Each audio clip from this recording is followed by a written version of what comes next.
Meus caros amigos e amigas, concluímos o estudo dos 4 evangelistas, 4 evangelhos, e agora queremos começar então o estudo dos Atos dos Apóstolos. É um livro muito importante. Como você sabe, os Atos dos Apóstolos podemos dizer assim, a primeira história da igreja. A história da igreja ali que começa em Jerusalém, né?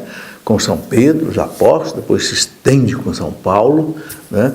Por todo o mundo praticamente, né? Primeira história da igreja. E os Atos dos Apóstolos começam narrando exatamente a ascensão de Jesus ao céu. São Lucas, que escreveu os Atos para aquele seu amigo Teófilo, para que cuidasse disso, ele começa dizendo, né? Que pesquisou todas as coisas, né? E narra aí com muito detalhe, né?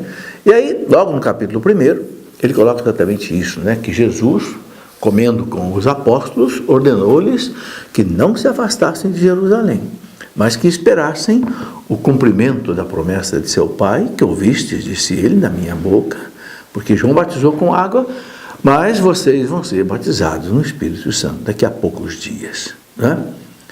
É muito interessante isso. Jesus sabia que aqueles apóstolos não tinham condição nenhuma de levar o seu evangelho, levar o seu reino pelo mundo inteiro.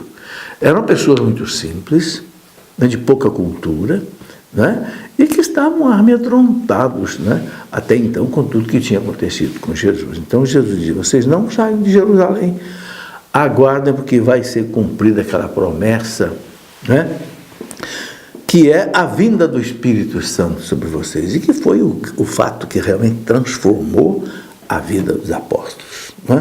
Então Jesus manda que eles fiquem em Jerusalém, não saiam a pregar pelo mundo sem a força do Espírito Santo. Para nós também, meus irmãos, quem quiser pregar sem a força do Espírito Santo, sem a inspiração, a unção do Espírito Santo, não vai conseguir fazer nada, ok? Mas com a força de Deus, com o poder do alto, como diz, vocês vão ser revestidos com o poder do alto. Aí é diferente, né? E é interessante que eles interrogavam, né, Jesus: Senhor, é porventura agora que ides restaurar o reino de Israel?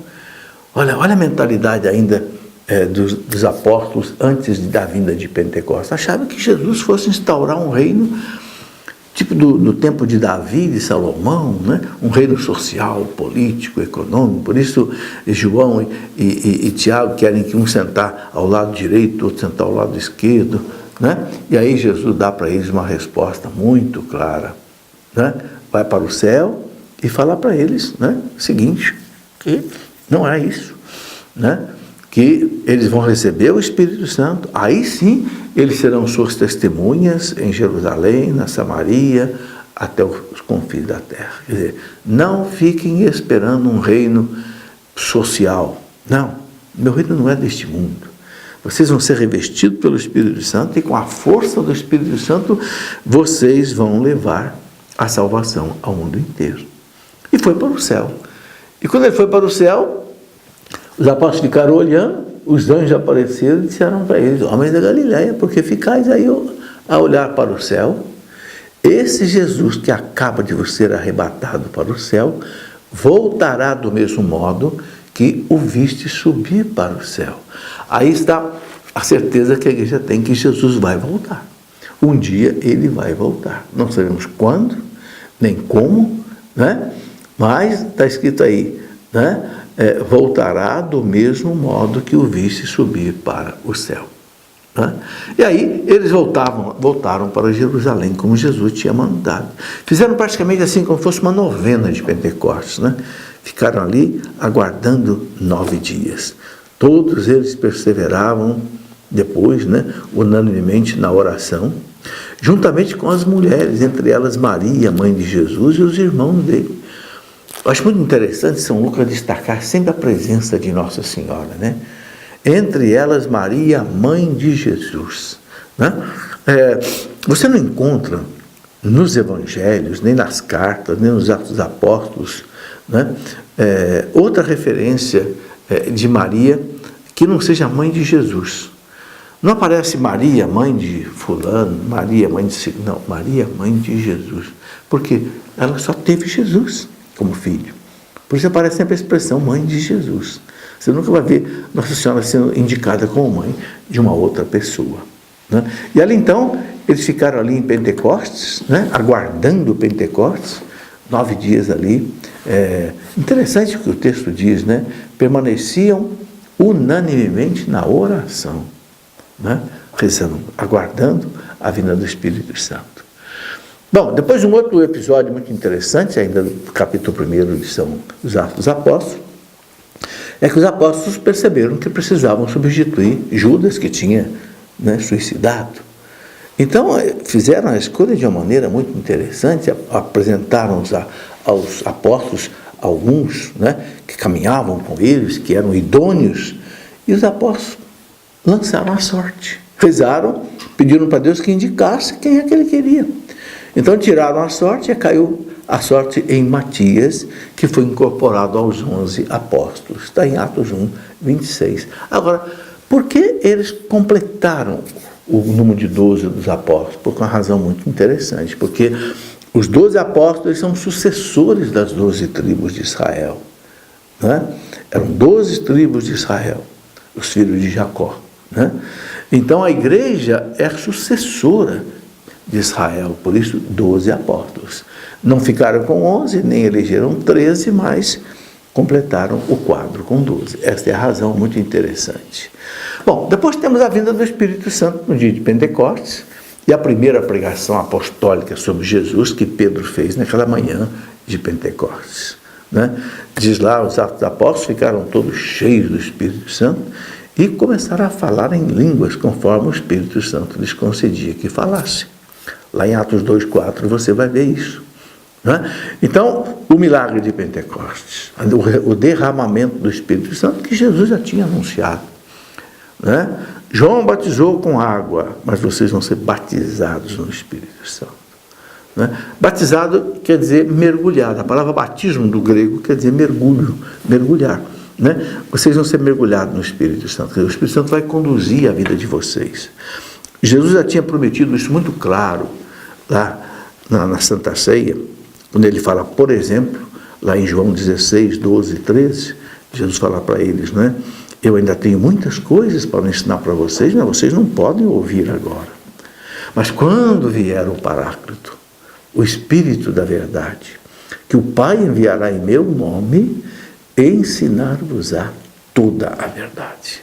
Que beleza! Então, o Espírito Santo chegou para ser exatamente o guia da igreja, a força da igreja, a luz da igreja, né? A verdade da igreja. Ele ensinar-vos-á todas as coisas. Ele relembrará a vocês tudo o que eu disse. Eu acho muito bonito, então, Jesus chamar o Espírito Santo de o Espírito da verdade, né? Bom, e aí, naquele discurso lá dos Atos dos Apóstolos, capítulo 2, Pedro, então, prega o querigma. O querigma se resume em quê? A palavra querigma do grego quer dizer grito. É um grito. Que grito é este? Chegou a salvação. Chegou o Salvador. Chegou o reino de Deus. Vamos nos converter. Então Pedro faz aquele discurso maravilhoso às 9 horas da manhã, né? Ali no cenáculo, com aquele barulho todo que houve. Parecia um vento impetuoso assim, que encheu toda aquela casa, né? E o povo ali que estava em Jerusalém, porque Pentecostes já era uma festa judaica, era a festa da colheita, onde eles celebravam a colheita, e também eles celebravam as tábuas da lei que Deus entregou para Moisés. Então havia muita gente em Jerusalém celebrando a festa de Pentecostes. Esse povo se reuniu em torno ali do cenáculo, né? Então Pedro prega, arrependei-vos, cada um de vós seja batizado em nome de Jesus Cristo para a remissão dos vossos pecados, e recebereis o dom do Espírito Santo, pois a promessa é para vós, para os vossos filhos, para todos que ouvirem de longe o apelo do Senhor nosso Deus, né? Então aí é o primeiro anúncio assim, claro, vigoroso, né? De Pentecostes. E o que chama a nossa atenção profundamente é o seguinte: os apóstolos estavam até então trancados no cenáculo, morrendo de medo de serem mortos também.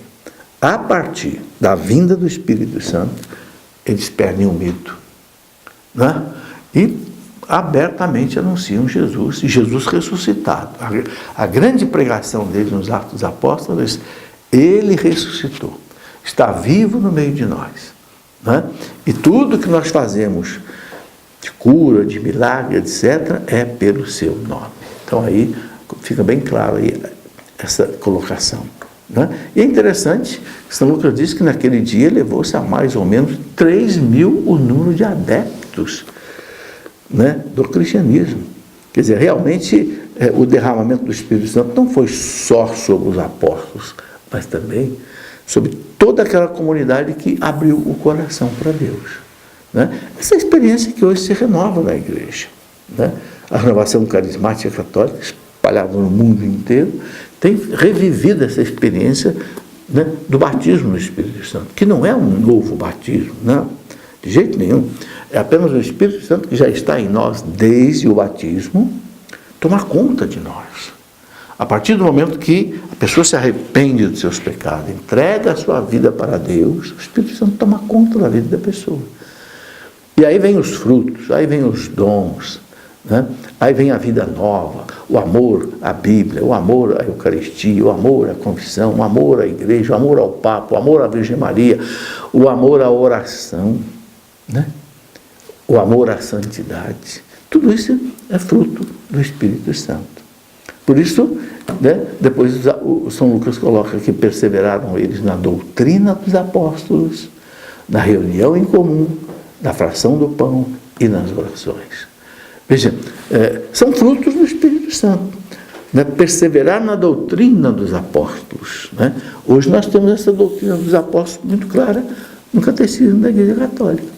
Aquele que é cheio do Espírito Santo, ele gosta, né, da doutrina dos apóstolos.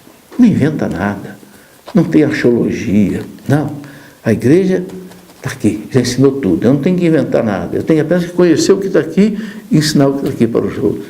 Na reunião em comum, os grupos de oração, a Santa Missa, né, a liturgia, a fração do pão, a Eucaristia, e nas orações de modo geral, frutos que o Espírito Santo suscita na igreja a partir da sua vinda, né? E vamos ver então, como consequência também disso tudo, milagres e fatos extraordinários, né? A gente vê, por exemplo, você vê nessa ilustração aí, Pedro e João, que vão entrar no templo de Jerusalém para rezar às 3h da tarde, como, né, os judeus faziam, e eles seguem essa norma ainda, né? Aqui eles veem aquele homem aleijado, né? E pede para eles uma esmola, e eles não têm, né? Não tem esmola, mas ele fala para aquele aleijado, né? Olha, ouro e prata não tem, mas o que eu tenho te dou, né? Em nome de Jesus Cristo Nazareno, levanta-te e anda. E aquele homem aleijado levantou, andou, caminhou, né? E causou inclusive um reboliço, porque o povo todo ficou sabendo ali no templo e queriam saber a poder do que aquele homem tinha sido curado, né? Os fariseus, os doutores da lei, né? E eles tiveram que dizer, né? Foi em nome de Jesus Cristo Nazareno que vós crucificastes, mas que Deus ressuscitou dos mortos. Por ele é que esse homem se acha são em pé diante de vós. Então, Pedro e João dão um testemunho. Querem saber por que esse homem está de pé, está curado? Foi em nome de Jesus. Aquele que vocês crucificaram, mas que Deus ressuscitou. Aí está a força da pregação, né, dos apóstolos. Ressurreição de Jesus, né? E aí São Pedro coloca essa colocação que está em Atos dos Apóstolos, capítulo 4, versículo 12, que é fundamental. Em nenhum outro há salvação, porque debaixo do céu nenhum outro nome foi dado aos homens, pelo qual devamos ser salvos. Sabe, meus irmãos, o que é uma falsa doutrina? O que é um falso profeta? Aquele que prega a salvação sem Jesus Cristo, sem a igreja. Nenhum outro há salvação, porque debaixo do céu nenhum outro nome foi dado aos homens pelo qual devamos ser salvos. Tem muita filosofia religiosa bonita por aí, mas que não prega a salvação em Jesus Cristo. Não prega, né? Você pode se salvar por reencarnação, você pode se salvar não sei que jeito. Não. Só existe salvação pela morte e ressurreição de Jesus. Por quê? Porque foi o único que conseguiu, muito importante entender isso, pagar a justiça divina, o preço do nosso resgate. Todos nós sabemos que o pecado da humanidade fere a majestade infinita de Deus. Por isso, só uma reparação infinita podia satisfazer a justiça divina. Como não havia nenhum homem capaz de pagar esse resgate, a justiça divina por conta dos nossos pecados, então Cristo se fez homem, sendo Deus, e ofereceu a sua vida de homem e de Deus. Ora, como homem porque o homem foi o pecador, como Deus porque aí tem um resgate de valor infinito. Oferecendo isso a Deus, Ele conquistou para nós a salvação. Por isso vai instituir o sacramento da confissão. Ok? Então, cuidado, não há salvação fora de Jesus Cristo, e Jesus Cristo instituiu a Igreja Católica para levar a salvação ao mundo inteiro, ide pelo mundo inteiro. A quem vocês perdoaram os pecados estarão perdoados. A quem vocês não perdoarem, não estarão perdoados, ide, são vocês. Então, a salvação está em Jesus Cristo através da Igreja. Muito bem, e por causa dessa cura maravilhosa, eles foram levados diante do Sinédrio. O Sinédrio era aquele tribunal judeu que julgava todas as coisas religiosas. E chegaram, inclusive, a mandar prender Pedro, Tiago, os apóstolos. E nas perguntas que fizeram, então Pedro responde, Pedro e João: julgai vós mesmos se é justo diante de Deus, obedecemos a vós mais do que a Deus. Não podemos deixar de falar das coisas que temos visto e ouvido.